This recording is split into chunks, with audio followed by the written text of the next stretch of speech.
ये शायद पहली बार ही हुआ होगा कि किसी एक गैर अंग्रेजी फिल्म को ऑस्कर मिल जाए, और ऐसा ही हुआ 92nd एकेडमी अवार्ड्स में। जी हाँ, मैं बात कर रही हूँ पैरासाइट मूवी की, जिसे बेस्ट फिल्म का अवार्ड मिला।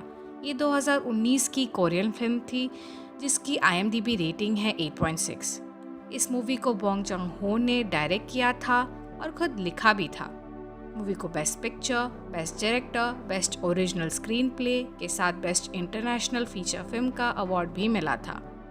आखिर इस फिल्म में ऐसी क्या खासियत थी जो इसे इतने सारे ऑस्कर्स मिले, ये आप सबको मैं बताती हूँ। सो हेलो दोस्तों, फिर से आपका स्वागत है मेरे यूट्यूब चैनल पे, और जैसा कि मैं हमेशा कहती हूँ, सब्सक्राइब करना ना भूलें।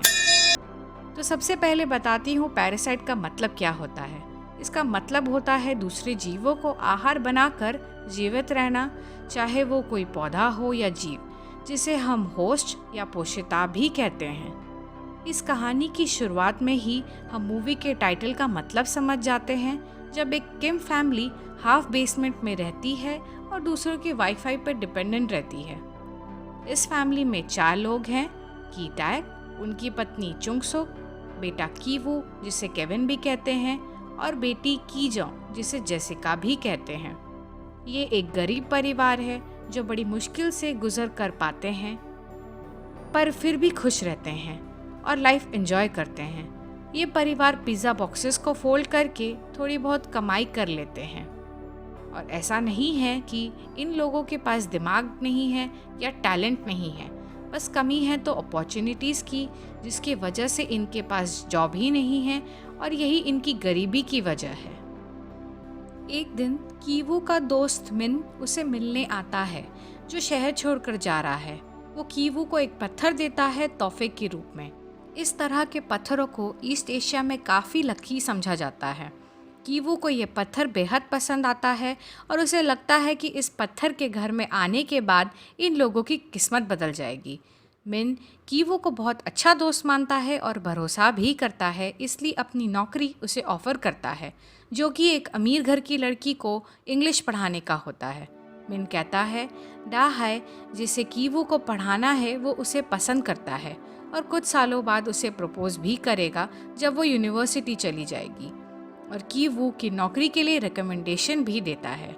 मिन कीवू को आइडिया देता है कि उसकी बहन एक कलाकार है जिसे फोटोशॉप भी आता है, और तब कीवू अपनी बहन से नकली कॉलेज सर्टिफिकेट्स बनवा लेता है और लेकर पाक फैमिली के घर चला जाता है। उनके घर जाने के बाद उनका आलीशान घर देखकर वो काफ़ी सरप्राइज होता है। पाक फैमिली में 4 लोग हैं, डोंग आइक जो इस फैमिली के हेड हैं, उनकी पत्नी योंग्यो, उनकी बेटी दाहाई और छोटा बेटा दासोंग। कीवू को बहुत जल्दी एहसास हो जाता है कि ये एक अमीर फैमिली है जिसे बेवकूफ़ बनाया जा सकता है। उसके बाद पढ़ने का तरीका और उसका सर्टिफिकेट देखकर वो लोग उसे नौकरी पर रख लेते हैं। उसे ये भी पता चलता है कि दाहाई का छोटा भाई दासोंग की दिमागी हालत ठीक नहीं है और उन्हें एक आर्ट टीचर की भी तलाश है।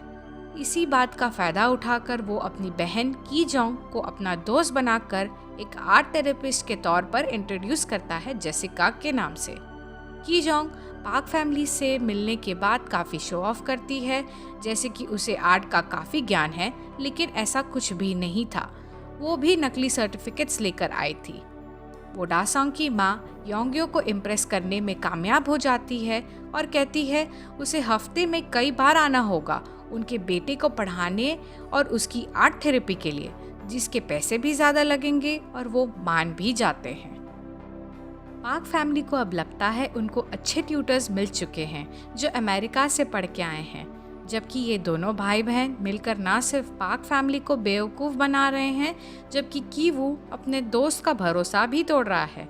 वो जानता है कि उसका दोस्त दाहाई को पसंद करता है, मगर मौका मिलते ही कीवू खुद दाहाई के साथ रोमांटिकली इन्वॉल्व हो जाता है।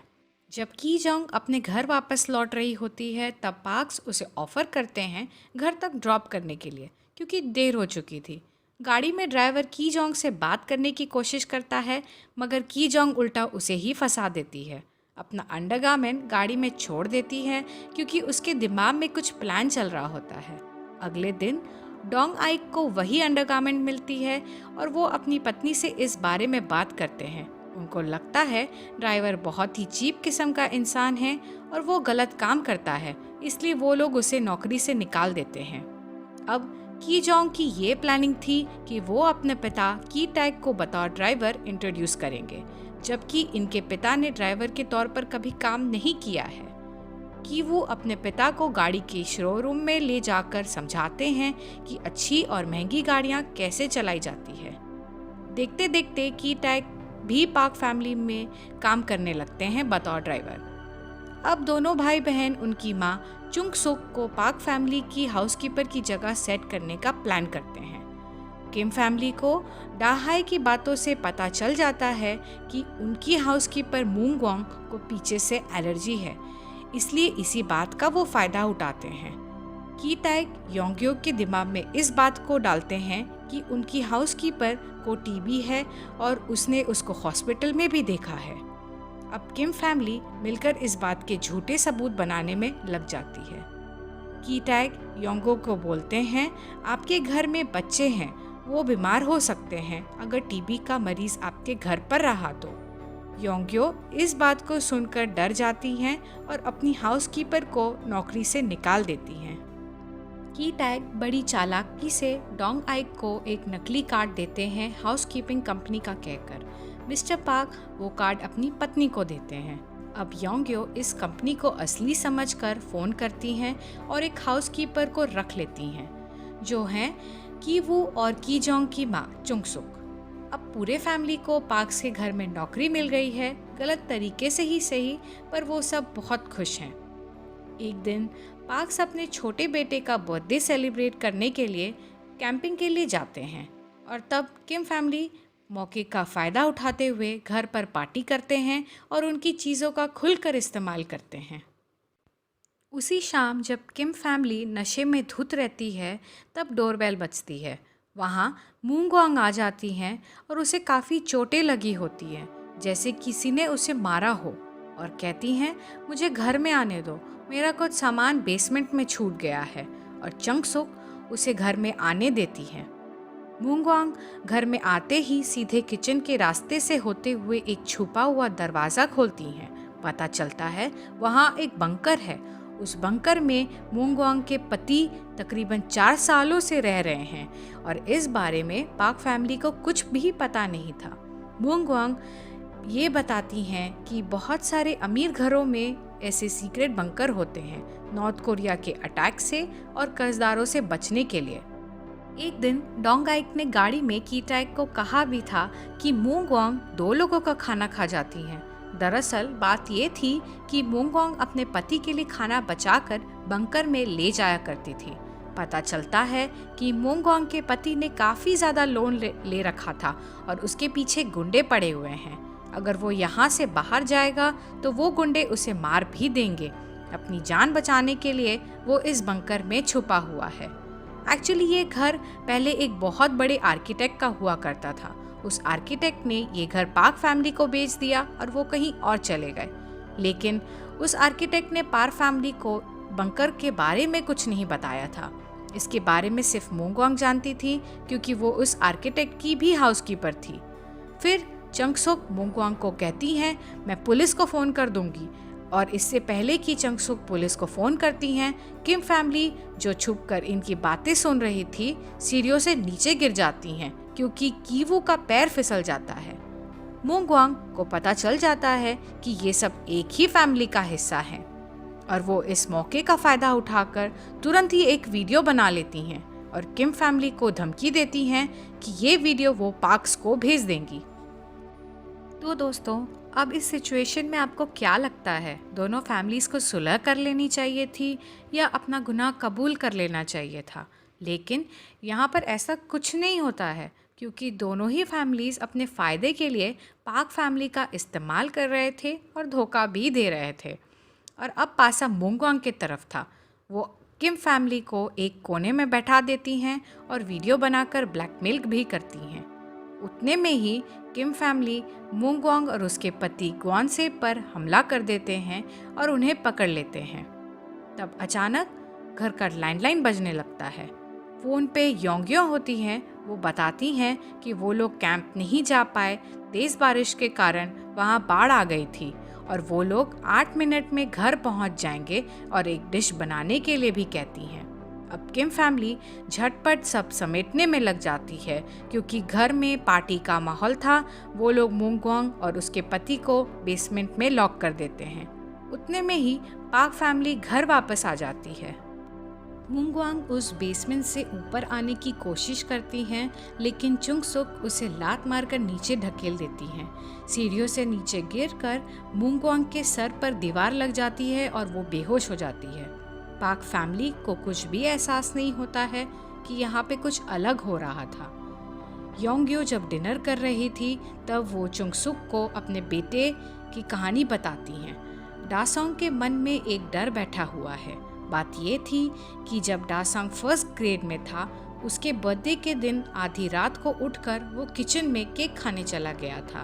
तब अचानक उसको बेसमेंट से एक डरावना आदमी बाहर आते दिखा था। इसकी वजह से डासोंग डर गया और उसे सीजर पड़ने लगे थे और अगले 15 मिनटों में उसे हॉस्पिटल ना ले जाते तो उसकी जान भी जा सकती थी। इसलिए वो लोग डासोंग को लेकर बड़े सतर्क रहते हैं और उसकी सारी जिद पूरी करते हैं। दरअसल जो डरावना आदमी डासोंग ने देखा था वो और कोई नहीं, मूंगवांग का पति था, जो बेसमेंट से ऊपर आता था आधी रात को किचन से खाना चुराने के लिए। उतने में ही डासोंग जिसे कैंपिंग करना था वो अब अपने घर के बैकयार्ड में ही एक टेंट लगा लेता है और किम फैमिली जो अब भी घर में है वो जल्दी में टेबल के नीचे छुप जाते हैं।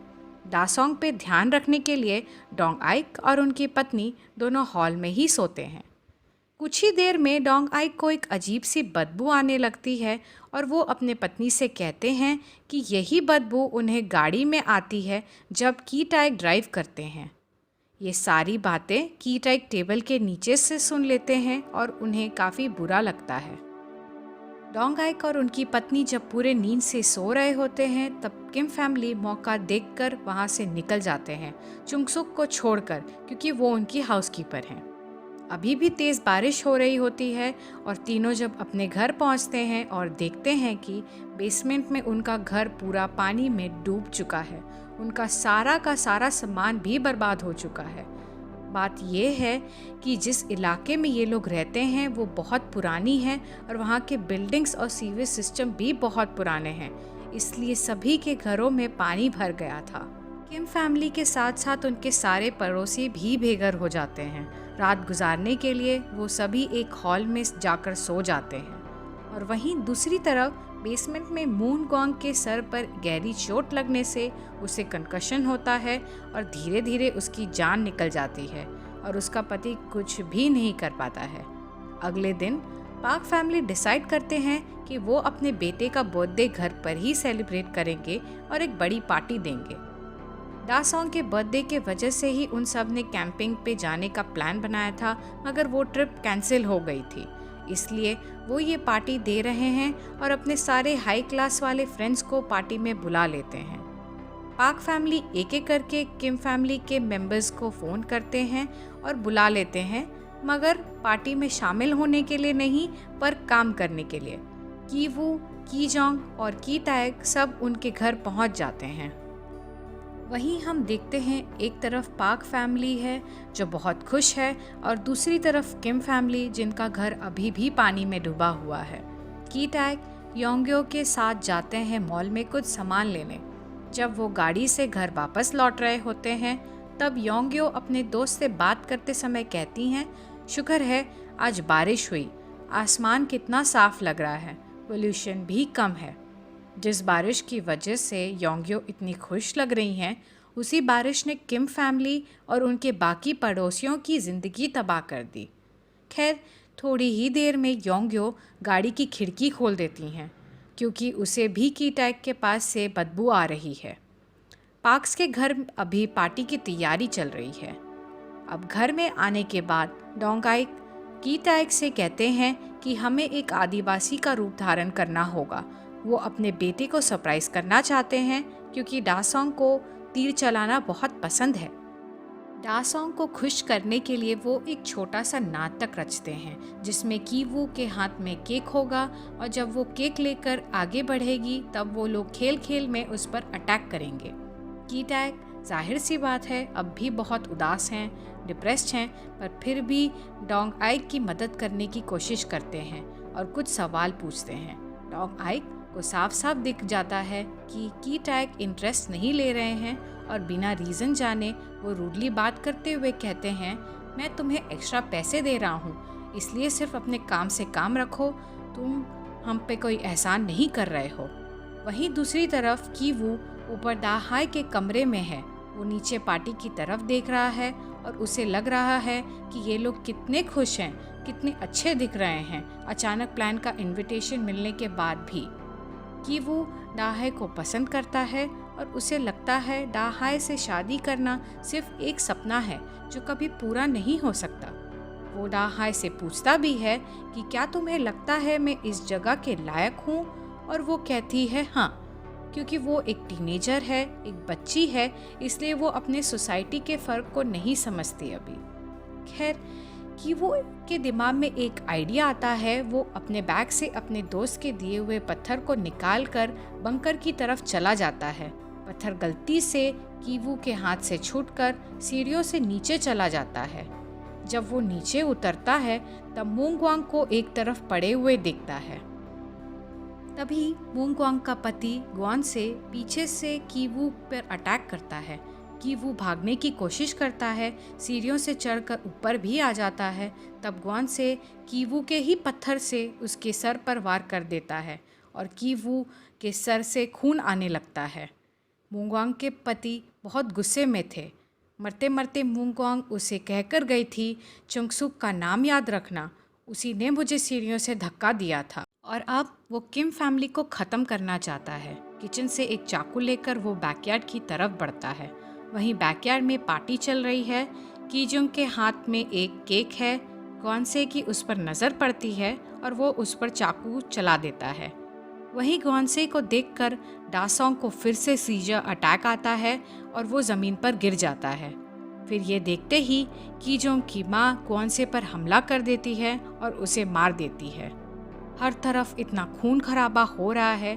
कीजोंग के सीने में चाकू से वार हुआ था, ग्वानसे भी मरा हुआ पड़ा था, मगर डोंग आइक के नज़र में सिर्फ अपने बेटे की जान की वैल्यू है। वो आगे बढ़ते हैं और वापस आकर कीटैग से गाड़ी की चाबी मांगते हैं। कीटैग की बेटी उनकी आंखों के सामने दम तोड़ रही है। तब वो देखते हैं उनका बेटा कीवू भी खून से लथपथ है और पाक फैमिली की बेटी दाहाई उसे लेकर बाहर की तरफ जा रही है। कीटैग को कुछ समझ में नहीं आ रहा। वो चाबियां अपने बॉस की तरफ फेंकते हैं। तब चाबी नीचे गिर जाता है ग्वानसे के पास। इसी चाबी को उठाने के लिए डोंग आइक झुकते हैं, पर वो भी अपने नाक को बंद करके। इतना खून खराबा देखने के बाद भी डोंग आइक के लिए इस सिचुएशन में भी बदबू ज़्यादा इम्पोर्टेंट है। ये देखकर कीटैग का दिमाग खराब हो जाता है और वो अपनी जगह से उठते ही चाकू लेकर डोंग आइक पर हमला करके उन्हें मार देते हैं और फिर वहाँ से भाग जाते हैं। लगभग 1 महीने बाद कीवू कोमा से बाहर आता है। उसे पता चलता है कि उसकी बहन मर चुकी है और पिता लापता है। दाहाई ने समय पर कीवू को हॉस्पिटल पहुंचा दिया तो था, लेकिन उसकी दिमागी संतुलन कुछ ठीक नहीं है। वो हर बात पे हंसता रहता है। पुलिस को अब भी बंकर के बारे में कुछ पता नहीं था। उन्हें बस इतना पता चल जाता है कि किम फैमिली ने पाक फैमिली को बेवकूफ़ बनाया था। कीवू और चुंगसुक पर मुकदमा चलाया जाता है, लेकिन उन्हें प्रोबेशन पे छोड़ दिया जाता है। कीटैग की तलाश अब भी जारी है और अब योंग्यो अपना घर बेचकर दोनों बच्चों को लेकर चली जाती है। कीवू को इस घर को देखना अच्छा लगता है। वो अक्सर दूर पहाड़ी पर खड़े होकर इस घर को देखता रहता है। एक दिन जब वो घर की तरफ देख रहा था तब एक बल्ब बार बार ब्लिंक हो रहा था। उसे ये पता था कि ये जो बल्ब है उसका स्विच बेसमेंट में है और जो बल्ब ऑन ऑफ करने का साइन है वो एक मॉर्स कोड है। वो उस कोड को डिकोड करता है और उसे पता चलता है कि उसके पिता वही बंकर में रह रहे हैं और ठीक हैं। वो अक्सर बंकर से बाहर आकर खाना चुरा कर वापस बंकर में ही चले जाते हैं। कि वो अपने पिता के लिए एक लेटर लिखना शुरू करता है जिसमें लिखता है कि वो एक दिन बहुत सारे पैसे कमाएगा, बड़ा आदमी बनेगा और उस घर को खरीदेगा ताकि उसके पिता बिना किसी डर के उस बंकर से बाहर आ सके। फिल्म में ऐसा दिखाया भी जाता है, लेकिन यह हकीकत नहीं है, सिर्फ एक सपना होता है। ये सारी बातें वो अपने माइंड में इमेजिन करता है। इस फिल्म की कहानी तो बस यही थी, लेकिन इसके पीछे एक सोशल मैसेज छुपा हुआ है। आप सभी यही सोच रहे होंगे कि इस फिल्म में अच्छा कौन था और बुरा कौन था, लेकिन आप डिसाइड नहीं कर पाएंगे क्योंकि हर कोई अच्छा है, हर कोई बुरा है। वो सब अपने हालात के हिसाब से बर्ताव करते हैं। एक थी गरीबी से शिकार किम फैमिली जो झूठ बोलकर दूसरों की नौकरी खाकर पाक फैमिली के घर काम करने लगी थी। कि वो अपने दोस्त को धोखा देता है और डाहाई को डेट करने लगता है। और दूसरी तरफ थी मूंग वांग जिसने अपने पति को बंकर में छुपा रखा था पाक फैमिली को बिना बताए। एक तरफ थी पाक फैमिली जो अपने घर में काम करने वाले लोगों को नीची नज़र से देखते थे और बराबर का नहीं समझते थे। योंग्यो ने कीवू को झूठ बोला था कि वो पहले ट्यूटर से उसे ज़्यादा पैसे दे रही है, लेकिन उल्टा उसने पैसे कम दिए थे। कहानी में इसी इकोनॉमिक एंड सोशल इनइक्वालिटी को क्लियरली दिखाया गया है। तो दोस्तों, इस कहानी पर अपने विचार ज़रूर बताएं और हम फिर मिलेंगे एक नई कहानी के साथ। तब तक के लिए धन्यवाद।